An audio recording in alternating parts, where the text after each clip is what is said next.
todos los jueves está con nosotros y nos da mucho gusto saludar al diputado Fernando Manzanilla. Él es el vicecoordinador de Encuentro Social en la Cámara de Diputados y recientemente fue designado también con un puesto durante el comité ejecutivo de este partido, el PES.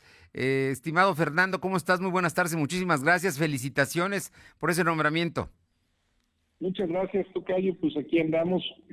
Gusto en saludarte a ti y gusto en saludar a tu auditorio. Oye, Fer, hay un tema que esta semana vi en redes sociales que hacías incluso una pregunta, concretamente lo vi en Facebook, era el tema de que qué opinábamos los poblanos entre comprar uniformes o comprar tabletas para los niños y los jóvenes poblanos ante la situación esta de la carencia de instrumentos y de la tecnología que se requiere precisamente para que los niños y los jóvenes sigan en las escuelas, porque si no, simplemente no es porque no quieran, desertan, no van, no hacen, no cumplen con la educación. Y yo te debo decir que yo prefiero el tema de que se les dote de tecnología al uniforme. Pero bueno, eso es lo que yo pienso. De todas maneras, me imagino que mucha gente opinó al respecto. Tocayo, platícanos de este asunto que es muy importante. Bueno, efectivamente, ¿qué es lo que tenemos ahorita, tocayo? Porque hace unos días la autoridad estatal dijo que había 100,000 niñas, niños y jóvenes que se habían quedado sin educación este año. ¿Quiénes son ellos? Bueno, pues sabemos que a partir de este ciclo escolar, por el asunto de la pandemia, el ciclo escolar y la educación se está llevando bajo la modalidad de educación a distancia, es decir, a través de la televisión abierta, en algunos casos incluso a través de la radio, y en menor medida a través de las plataformas de Internet. Y esto lo llegamos creo que a comentar aquí contigo, que iba a generar la posibilidad, bueno, pues de que hubiera una deserción escolar. ¿Por qué? Bueno, por un lado, muchos padres y madres de familia salen a trabajar, no se pueden quedar en casa, no pueden entonces cuidar la educación de los hijos en casa, pero también muchas familias, particularmente las más pobres, también tocayo, pues no tienen acceso a la señal de televisión, o no tienen una televisión, o no tienen energía eléctrica, o si tenían, se las cortaron al inicio de la pandemia, cuando hubo ese corte de luz por parte de la Comisión Federal de Electricidad, o incluso, también lo comentamos aquí, muchas familias no han tenido dinero para pagar las cuotas de inscripción, y aunque no debieran de cancelarles, digamos, su entrada a las escuelas, su acceso al sistema educativo, pues en muchos casos sí lo hacen, de manera irregular, pero sí lo hacen. Entonces, por todas estas razones, es que los niños y las niñas han venido desertando. Te digo que se habla en el caso de Puebla de 100,000. A nivel nacional nosotros estamos estimando que son cerca de 2 millones. Y por eso tenemos que ver la manera de poder, digamos, modificar o hacer las adecuaciones que sea para darles una educación que sea verdaderamente universal e inclusiva, que implica que les demos la garantía a todas las niñas, niños y jóvenes para que puedan contar con los medios necesarios para acceder a una educación a distancia. Entonces, esta semana en particular en la Cámara yo hablé de esto, presentamos un punto de acuerdo sobre este tema, donde, ¿qué decíamos? Bueno, primero tenemos que saber cuántos son y dónde están. Te digo que en el caso de Puebla se estima que son 100,000, más o menos por los datos del año pasado y los de este año, 100,000 que salieron del sistema educativo formal, pero tenemos que saber cuántos son y dónde están y quiénes son, ¿no? Con nombre y apellido. Sí, En claro. segundo lugar, tenemos que entender cuáles son las razones por las que dejaron el sistema educativo. Te decía yo, varias de estas, muchas deben de ser porque no tienen televisión en casa. Ese debe ser el gran, digamos, una parte importante. En tercer lugar, en función de eso, definir prioridades de gasto para el próximo año. Es decir, si tenemos, pensemos, tocayo, 50,000 hogares en Puebla donde no tenemos para una televisión, pensemos que fuese el caso, donde no pueden seguir el sistema educativo porque no tienen una televisión, pues debiéramos de pensar de orientar dinero justamente para eso. Es que para comprar televisiones baratitas, o sea, nada sofisticado, pero suficientes para que los niños puedan seguir, digamos, su proceso educativo. Y finalmente, el último punto es que vamos a tener que hacer un programa educativo especial para que una vez que encontremos a estos niños y niñas en distintas partes del país y del estado, pues los podamos regularizar, porque muchos de ellos van a haber perdido buena parte ya de este ciclo escolar. Entonces, para que no se queden fuera, para que puedan reinsertarse. Esas son algunas de las cosas, y en ese sentido va la pregunta que tú me hacías ahorita hace un momento. ¿Preferimos gastar en uniformes o preferimos gastar, pensemos, en una televisión? Pues realmente en esta situación donde tenemos tantos niños que están desertando por principalmente, lo sabremos a precisión cuando identifiquemos quiénes son y dónde están, pero muchos sabremos que seguramente lo están haciendo porque no tienen los insumos, principalmente la televisión o alguna otra cosa para continuar con sus estudios. Pues ahí es donde yo hacía esa pregunta, ¿no vale más la pena gastar en uniformes que no se utilizan, pues porque los niños no están yendo a la escuela? Y sabes qué, tocayo, pues también te claro. diría yo, incluso si llegaran a ir a la escuela eventualmente el próximo año, pues tampoco es indispensable. O sea, el uniforme no es indispensable.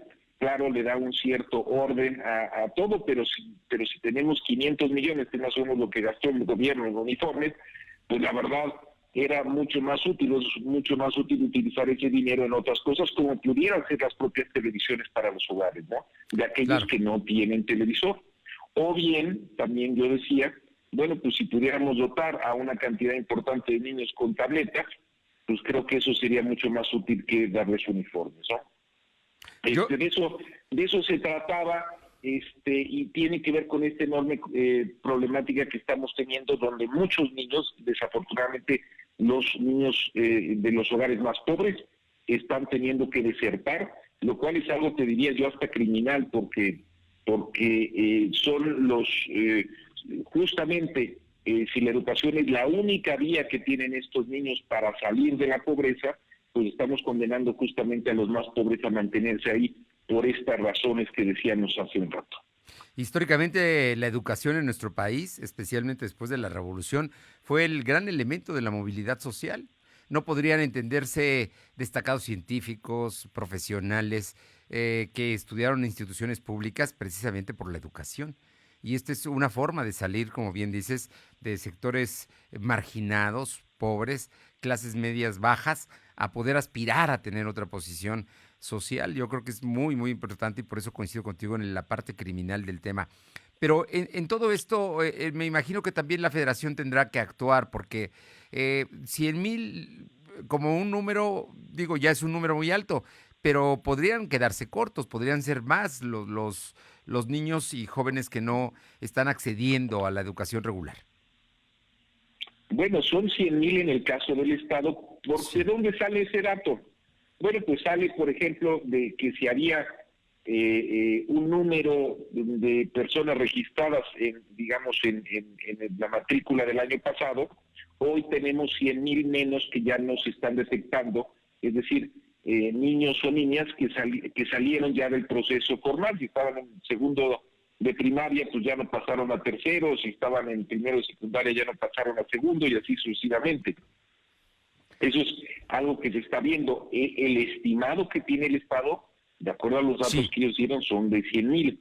No tenemos un dato a nivel nacional, pero más o menos en términos de la proporción de la población, pues asumiríamos más o menos, si Puebla representa el 5 o 6% de la población nacional, pues que estaríamos hablando de cerca de 2 millones de personas o más.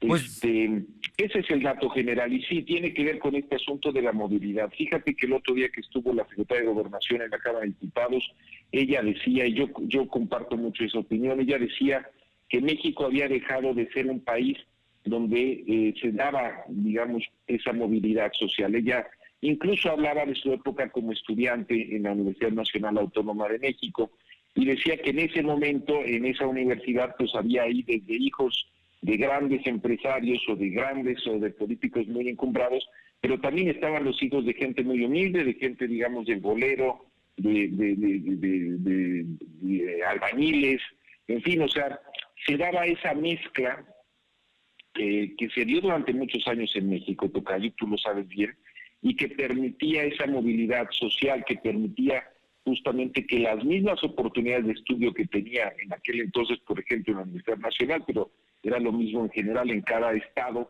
del país y en esta, digamos, convivencia que había en la educación pública, que las mismas oportunidades prácticamente, o al menos muchas oportunidades, tuviera la gente más encumbrada y también la gente más humilde. La escala de movilidad social se ha ido perdiendo en el país. Ella hablaba en aquel entonces justamente de que por eso pues será un cambio dramático en el 2018. La gente pues está ya ha vivido temas pues muy complejos, muy difíciles, Sí. y necesitamos recomponer el país para que justamente se den esas posibilidades, digamos, de otra vez tener la movilidad social que se perdió. Este es un ejemplo donde pues justamente se está condenando, si esos 100,000 niños no se reintegran al sistema educativo, pues quedarán condenados, y estamos hablando pues de una cantidad importante de poblanas y desde luego también de mexicanos y mexicanas, ¿no?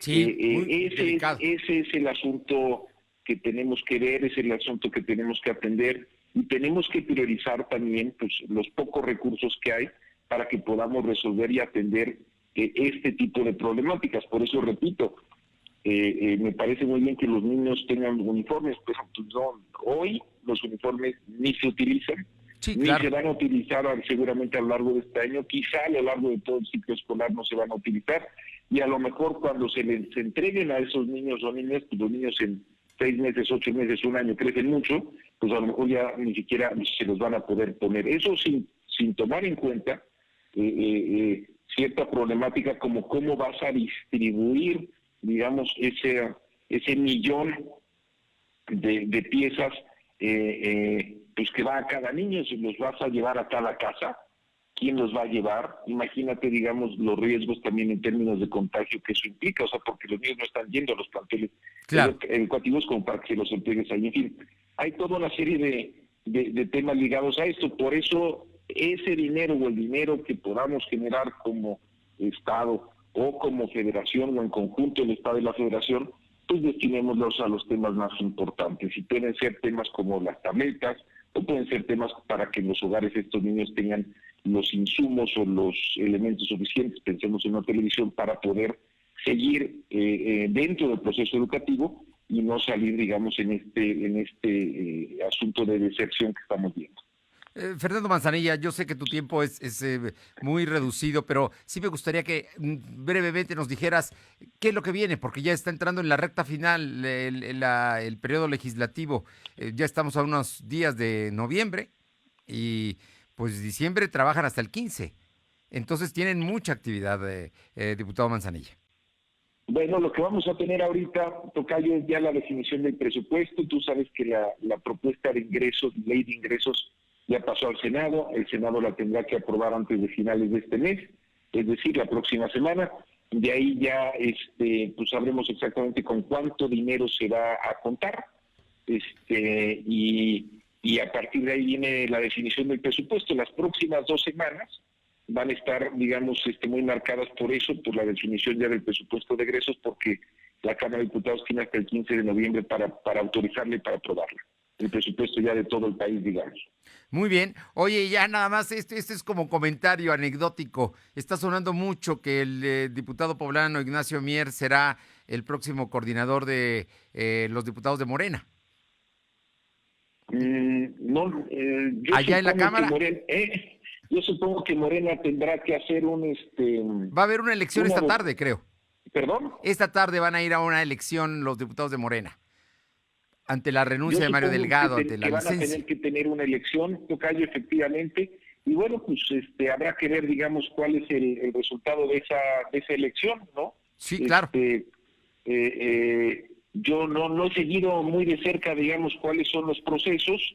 Ahí hay pues varios diputados y diputadas que tienen una presencia importante entre los compañeros de Morena, y bueno, pues seguramente entre ellos elegirán a alguien, y habrá, digamos, ya pues un coordinador o una coordinadora en fecha próxima. Sí sé que Mario Delgado, pues ya a partir, creo que de la próxima semana, dejará de manera definitiva la Cámara. creo que el jueves o el miércoles tenemos sesión. Yo creo que el miércoles estará solicitando ya licencia. Bueno, pues ahí está, y ya también los diputados de Morena tendrán que ir a una elección interna para determinar quién puede ser. Pero entre ellos, te digo, suena, por lo menos los medios nacionales lo están manejando mucho con mucha presencia. Por supuesto, Dolores Padierna también está dentro de esta lista de probables, pero Ignacio Mier Velasco, que es coordinador, creo que administrativo de la fracción, pues ahí está perfilándose también. Pero bueno, ya veremos, ¿no? Ya lo platicamos la próxima semana. Ya lo platicaremos, tocayo. Tocayo, un fuerte abrazo.